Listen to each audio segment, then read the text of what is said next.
How did Americans become taller than their ancestors in just a few generations?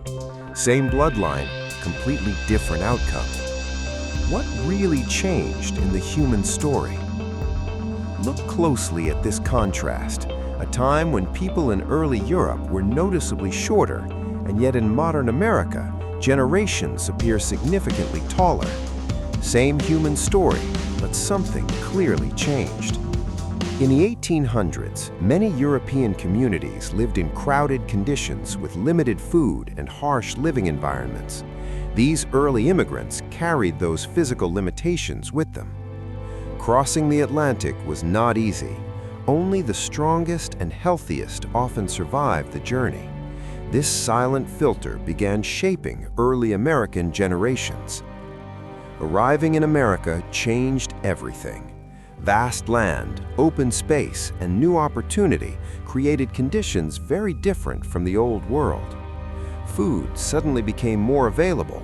Meat, milk, and grains were easier to access than ever before, and that mattered more than most people realize.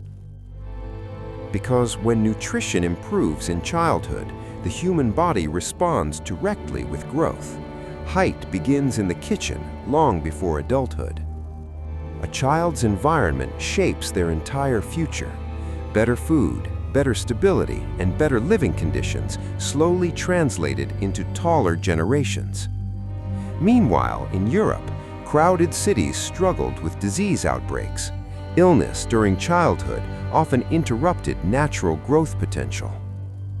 In contrast, many parts of America offered cleaner air, more space, and lower population density during early development.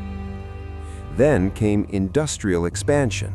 Railroads, factories, and economic growth reshaped American life rapidly. As society expanded, so did physical strength and stability.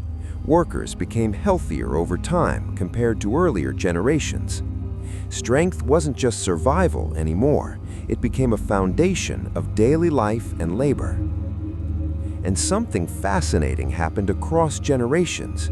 Children often grew taller than their parents, not because of genetics changing, but environment improving.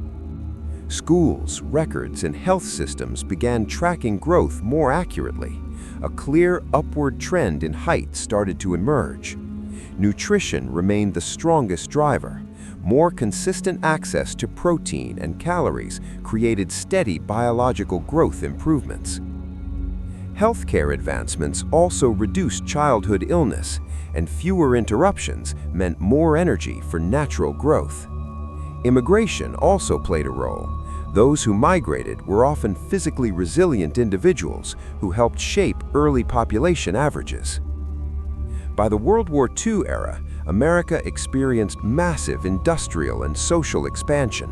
Food supply, healthcare, and living conditions all improved together. This created the strongest wave of height growth in U.S. history.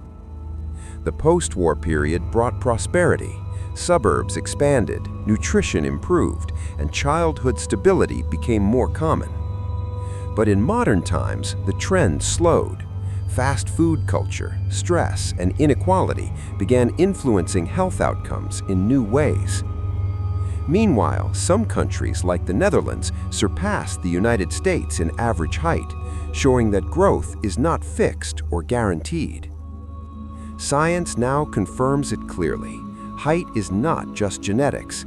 It is a powerful interaction between DNA and environment. Across generations, we see a clear pattern.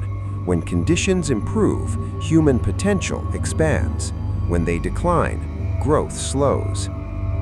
So the question remains, has the United States already reached its peak physical development, or is another wave of growth still possible in the future? The answer may not lie in genetics alone, but in how society continues to shape the next generation.